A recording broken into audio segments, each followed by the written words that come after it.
Everyone knows Jason Statham as the unstoppable force, the man who throws himself off buildings, fights underwater, crashes cars, and walks away like nothing happened.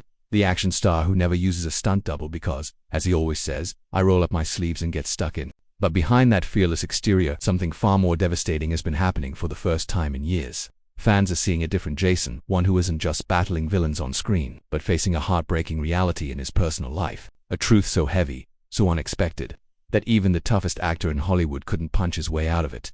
The world knows him as the tough guy.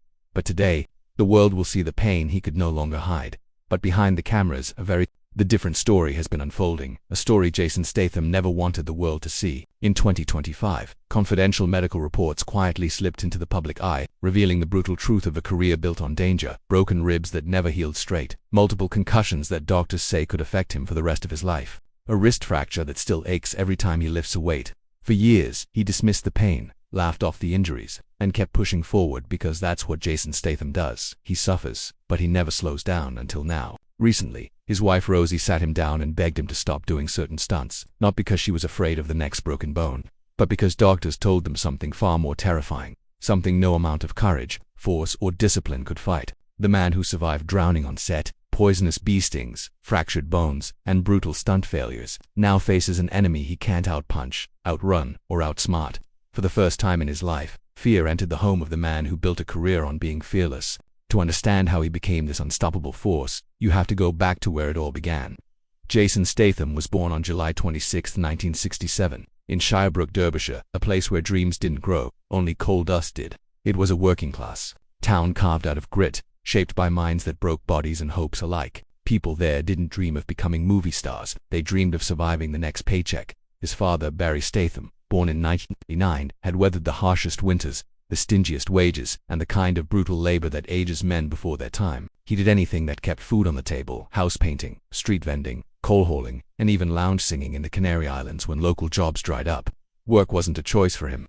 It was a battlefield he stepped into every day. His mother, Eileen Yates, was the spark in the darkness, a professional dancer whose stage lights flickered between pubs and small venues. She filled their home with music, rhythm, and the kind of joy only performers understand. Their world was messy, hard-working, unpredictable, and loud, but it was alive. Their tiny home was a stage of its own, Barry singing old classics, Lee testing out guitar chords, and young Jason keeping the beat on a makeshift drum. They weren't a perfect family. They were a family that refused to quit.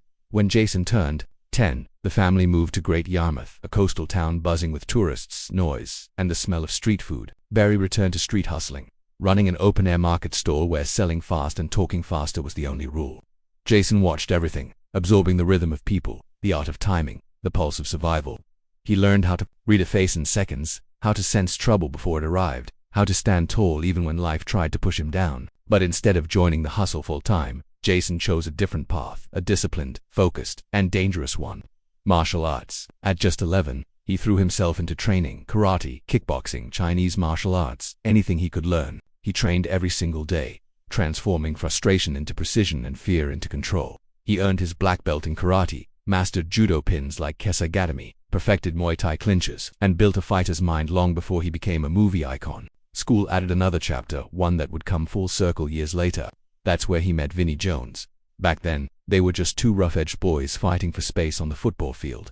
Jason played forward from 1978 to 1983, discovering teamwork, strategy, timing, and the discipline that would eventually define every stunt, every fight scene, every leap he ever performed. He wasn't born a star.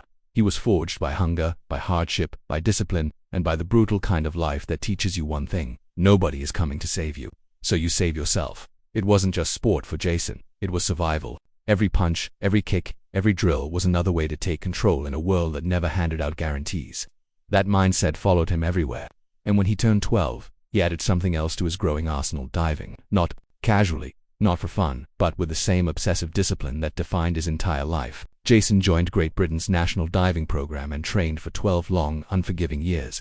Day after day, he climbed the towers, 1 meter, 3 meters, 10 meters, and hurled himself toward the water with precision that came from pain, repetition, and absolute commitment. By 1990, at age 23, he stood on the world stage at the Commonwealth Games in New Zealand, a boy from Shirebrook, now representing England.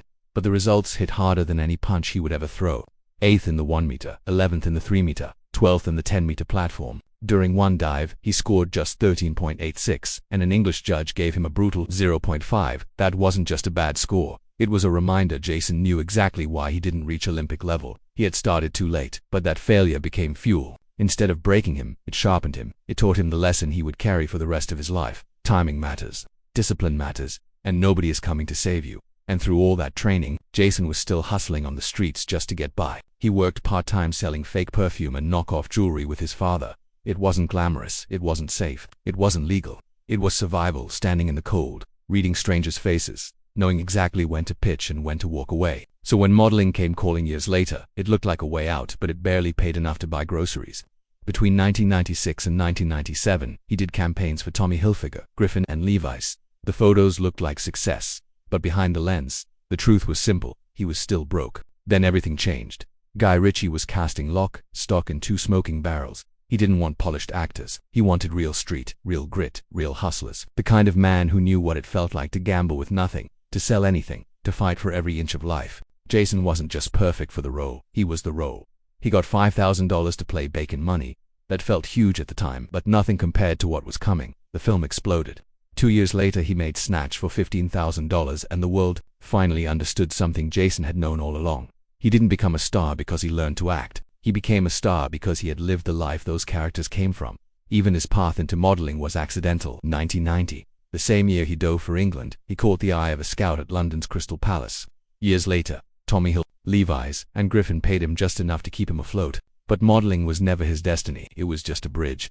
The real turning point came in 1997 when French Connection decided they didn't want a pretty boy model. They wanted someone real, someone rough, someone with edges, someone who looked like he'd been through life, not pampered by it. Jason walked onto their set with a shaved head, a square jaw carved from discipline, and a stare that didn't ask for approval. It demanded attention. French Connection gave him the spotlight, Guy Ritchie gave him a career, and Jason Statham did the rest. The city was plastered with his face, alley walls, bus stops, shop front windows, but the truth behind those glossy posters was far from glamorous. Jason Statham looked like a rising star, but he was still earning barely 10 grand a year. His image was everywhere, yet his fridge was half empty. And survival still came down to hustle, grit, and street instincts learned from watching his father fight for every pound.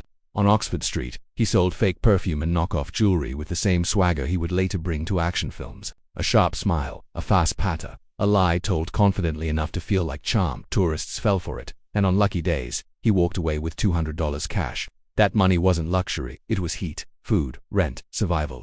But the hustle came with dangers. In 1996, Jason handed a counterfeit Rolex to two men who turned out to be undercover police. Any street hustler would panic. Jason didn't. He joked, kept his cool, talked circles around them, and walked away without cuffs. That moment taught him something vital. When pressure rises, stay centered, stay calm, and control the conversation. Later, that same unbreakable composure would electrify audition rooms and give him an edge no acting school could teach.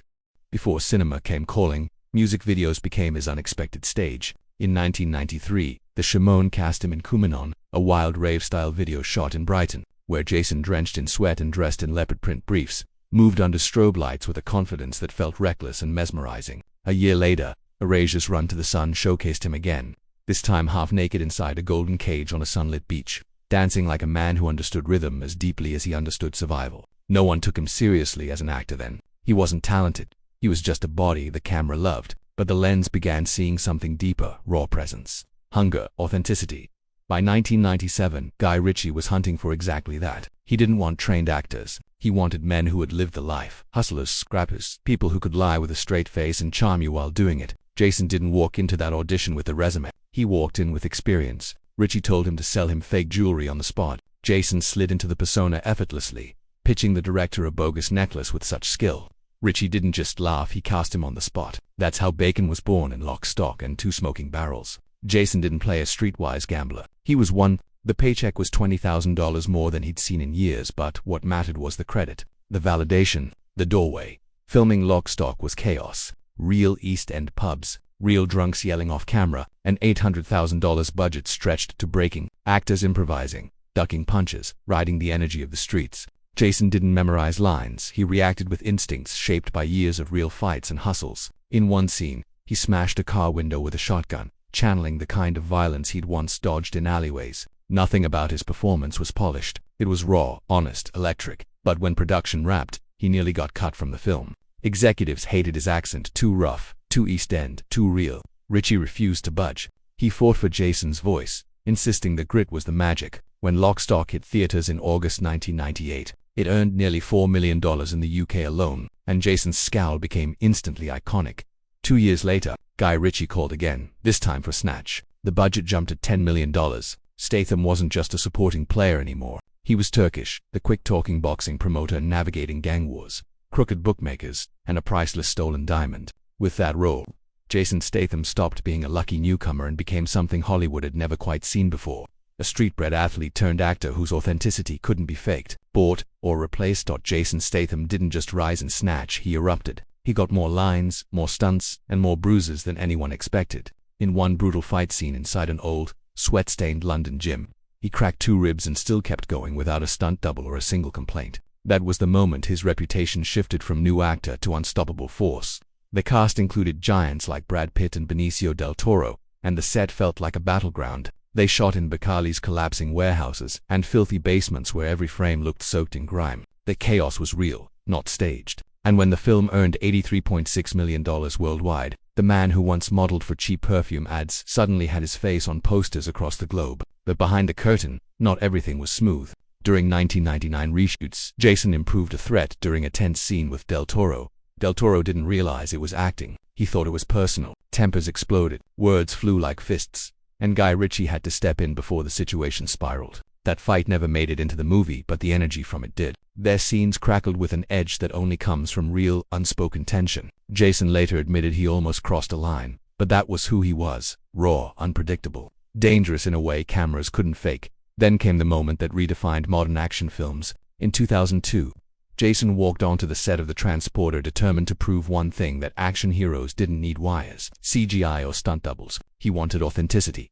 no matter the cost. One scene at a grimy bus depot changed his life. For 15 punishing takes, drenched in oil from head to toe, he fought off attackers in a sequence so slippery and violent that even breathing became painful. Every kick, every fall, every impact was real. Director Corey Ewan had pushed him through 2 months of martial arts training before filming, and it paid off. The oil fight didn't just look real, it was real, and it became the scene Hollywood couldn't stop talking about. But the danger didn't end there. The driving stunts were even crazier. With a $20 million budget and a vow to keep everything practical, Jason signed a contract banning stunt doubles for car chases. So when viewers saw him reverse through the tight, chaotic streets of Marseille at nearly 80 miles per hour, that wasn't green screen. That wasn't a stunt team. That was Jason in real traffic, between real French rush hour drivers, with real consequences if anything went wrong. One wrong swerve, one late brake, and the scene could have ended in a heap of torn metal and flashing sirens. But it didn't. The Transporter pulled in $43.5 million and sealed his place as the new face of high-risk, high-impact action cinema.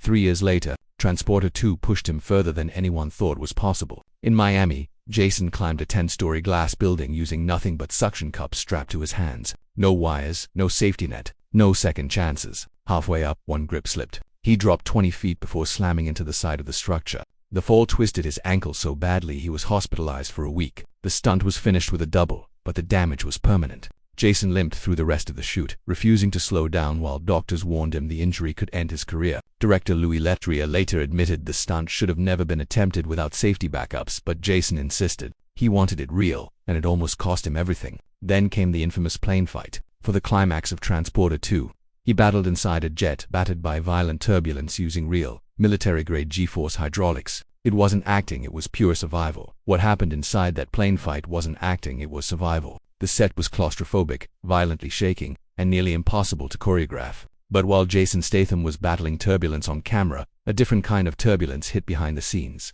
Shuki, his co-star, refused a scripted kiss because it violated her cultural boundaries. Production screeched to a halt. Dialogue was thrown out, storyboards rewritten overnight, and an entire emotional beat had to be rebuilt in real time. Tempers rose, pressure mounted. Crew members whispered that the scene might collapse the chemistry of the entire film. Yet somehow, they salvaged it, and the final cut still exploded with intensity. Transporter 2 grossed $85.1 million worldwide and cemented its place as a high-octane, no-excuses action masterpiece. But the cost behind the scenes was real. The rewrites, the tension, the delays, they left Jason exhausted, bruised but unshaken. He didn't know it yet, but the stunts waiting for him were about to get even deadlier. In 2008, Transporter 3 dragged him into Ukraine for the most physically punishing ordeal of his career. Handcuffed to a truck, running across jagged, broken asphalt with a partially dislocated shoulder, Jason pushed himself through scenes where every collision, every tumble, every hit was real. No padding, no digital replacements, just raw pain. Critics called the violence excessive, almost reckless. But audiences roared for more, and the film pulled in $18.5 million globally despite its modest release. Behind the camera, Statham could barely raise his arm between takes. His shoulder throbbed for months afterward, yet he refused to stand in. He refused shortcuts. He refused anything that softened the reality of the moment. Pain became part of the performance and part of the myth. Later that same year, he shifted into The Bank Job, a heist film based on the infamous 1971 Lloyd's bank robbery. What should have been a stylized crime thriller turned into something far more unsettling. MI5 files connected to the real robbery had just been declassified, and what they revealed sent shockwaves through production. Hidden photographs of a royal family member, criminal networks protected by officials, a government cover-up varied for decades. MI5 began monitoring the set. Producers hired private security. Cast members were warned to avoid discussing certain plot points in public. Suddenly, Statham wasn't just reenacting history, he was retelling the secrets someone once tried to erase. That tension leaked into every scene, and the film became one of the most talked-about British thrillers of the decade. Then came Death Race, where Statham drove weaponized cars built like tanks at breakneck speeds. No CGI, no hand doubles. He burned his palms on searing metal during a high-speed burnout, refusing to wear gloves because it wouldn't look real. One horrifying sequence involved a decapitation by a metal trap triggered as Statham rammed a vehicle forward. The MPAA almost banned the film outright, claiming the violence looked too real. Producers fought for the cut. They won. The film grossed nearly $76 million worldwide and became a cult hit. Behind the scenes, his crew begged him to use more safety equipment. He refused. The danger wasn't a side effect. It was part of the performance. And then came war. The 2007 showdown with Jet Li. Their sword fight was rehearsed to perfection. Tight angles, sharp steel, split-second timing. One slip changed everything. The blade missed its mark and tore open Jason's arm. Blood spilled down his elbow. 12 stitches. Any actor would have stopped. Jason didn't. He pushed through another 12 hours of filming, his shirt sticking to the wound, sweat burning the raw flesh. The director offered to halt production. Jason shook his head. Pain didn't scare him. Stopping did, but danger didn't care if he was on the transporter set or anywhere else. Even in The Italian Job, the hazards followed him. Driving Mini Coopers through the Los Angeles subway system meant low ceilings, tight turns, and concrete meant for trains, not speeding stunt cars. They cycled through 32 different vehicles, 200 takes. One wrong bounce flipped a Mini into a water tunnel, trapping Jason inside as freezing water rushed in. The emergency divers weren't even in their wetsuits when alarms went off. They pulled him out with seconds to spare. Water filled his lungs, his vision blurred, and his legs went numb. Later, Jason admitted it was the closest he had ever come to death on a film set. "I shouldn't have done it," he said. But he did. And because he did, the world got the shot, the one that nearly cost him everything. And then came Crank, a film where the insanity didn't end when the cameras stopped. To play a hitman who had to keep his adrenaline pumping or die, Jason sprinted across real Los Angeles highways with no barricades, no roadblocks, and no safety nets. He dodged actual cars on the 110 freeway, weaving through traffic as horns blared and tires screeched. One car clipped another. Metal snapped. Filming halted. Lawsuits flew. Production wrote checks just to calm furious drivers. But the footage made the final cut dangerous, reckless, unforgettable. The chaos wasn't just in the script. It was the heartbeat of the film. And it was Jason's reality. When he joined the Expendables in 2010 as the knife-throwing mercenary Lee Christmas, he expected chaos, explosions, egos, testosterone. What he didn't expect was almost dying for real. In 2013, during Expendables 3 in Bulgaria, the brakes failed on a flatbed truck he was driving. The vehicle shot off a pier and plunged straight into the Black Sea. Jason was trapped inside, sinking, while the weight of his gear dragged him down fast. Water filled the cabin. The pressure crushed his lungs. Holsters wrapped around him like anchors. He was seconds from blacking out when he found a tiny opening, fought through it, and swam upward. He lived because of only one thing: his years as a competitive diver. Sylvester Stallone later said the truth plainly. Jason was a goner if he didn't know how to swim like that. The incident triggered internal investigations, lawsuits, and safety overhauls. But Jason, he changed clothes and went right back to set. No drama, no speeches, just work. That near-death experience wasn't the first time things went too far. Not even close. In The Mechanic, 2011, Jason pushed for practical explosions, refusing CGI. The budget ballooned to $50 million as he insisted the blasts feel real, and real explosions come with real consequences. One effect detonated early, injuring a stunt coordinator. Another blast misfired and nearly struck Jason directly. The director later admitted it was Jason's decision to use practical effects, calling it worth it on screen, but brutal off-screen. The sequel only got more dangerous, more fire, more impact, more risk. Then came Fast and Furious 6. Jason's debut as Deckard Shaw was explosive on and off the set. One stunt required him to launch a car off a 260-foot ramp in a simulated plane crash. On the morning of the shoot, powerful winds twisted the vehicle midair. It slammed down wrong, snapping Jason's neck backward. He suffered severe whiplash and spent 2 weeks in the hospital. Later, he admitted, "It reminded me how little control you really have, even when it looks like you do." And still he returned on in 2018. The Meg tested him in a way nothing else had. Filming inside a diving cage 45 feet underwater, the rig cracked from pressure. The metal trapped him as the tether twisted around his leg. For 45 seconds, the longest 45 seconds of his life, he was stuck, immobile, staring through the cage bars into dark water. Panic clawed at him. Oxygen thinned. If he had moved too fast or breathed too hard, he'd have blacked out. But he kept calm, released the latch, and rose to the surface on his last breath. Crew members jumped in screaming. Jason just nodded, towel around his shoulders, and said, "Let's go again." Every stunt, every injury, every near-death moment carved into him the same truth. Jason Statham wasn't built for half measure. He was built for the edge. And sometimes, the edge cuts back. Every stunt told the same story. No doubles, no shortcuts, no retreat. That mindset turned the Meg into a $530 million global hit, one of the most profitable shark films in history. But behind the box office triumph was a quieter truth Jason rarely admitted.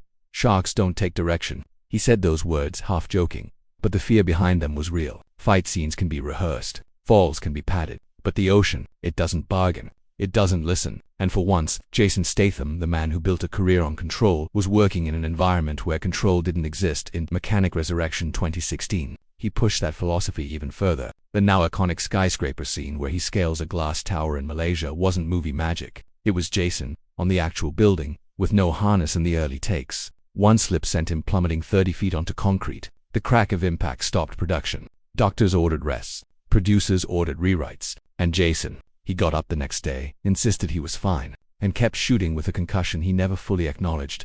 Later, he finally admitted the truth. Stunt actors risk their lives every day and barely get noticed. It was his way of honoring the people Hollywood forgets, but it also revealed the hidden reality of his own work. Even after tragedies like The Crow, the sets Jason worked on still lived on the edge, because he demanded it. But danger doesn't only come from stunts. In 2015, during the filming of Spy, tensions exploded when director Paul Feig rewrote key scenes without warning. Jason walked off set the only time in his entire career he publicly lost control. The crew was stunned. A $65 million production on pause. Jason returned the next day, not because he had calmed down but because he refused to quit something he'd started. And ironically, his deadpan performance became one of the most beloved of his career, proof that behind the intensity, he still understood comedic precision. Then came one of the worst crashes of his life. While shooting Hobbs and Shaw in Samoa, Jason hit a motorbike stunt at nearly 100 miles per hour.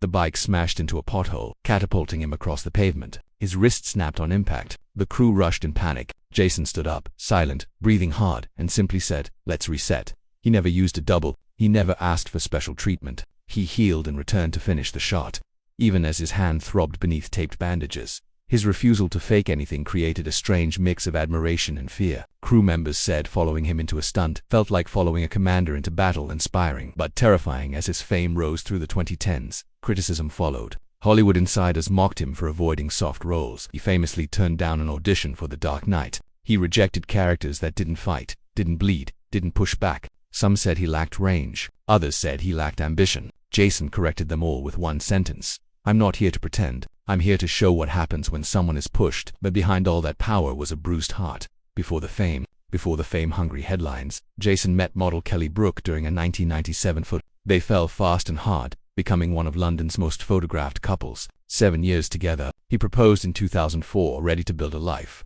Weeks later, she called it off after paparazzi caught her holding hands with Billy Zane on the French Riviera. Jason didn't rage. He didn't fight. He simply shut down. Friends said it broke something inside him, not just the engagement, but the trust. Kelly later admitted they might have lasted if the spotlight hadn't been so blinding. Jason only commented once, calling himself a cuckold, a word that revealed how deeply it wounded him. Then came Sophie Dahl in 2005. Beautiful, gentle, artistic, the opposite of the Hollywood chaos he lived in, but even that couldn't last. She later said his relentless workouts, adrenaline-fueled films, and intensity made him emotionally distant, too guarded, too hardened, too used to surviving alone. That was the first clear sign that the same fire that built Jason Statham was burning everything else away. By August 2006, the relationship ended quietly. Sophie later admitted the passion between them was real, but the future simply wasn't there. Then in 2010, Jason met Rosie Huntington-Whiteley, and everything changed. Their chemistry was instant, powerful, almost too intense. They went public fast, but fame has a way of turning love into a battlefield.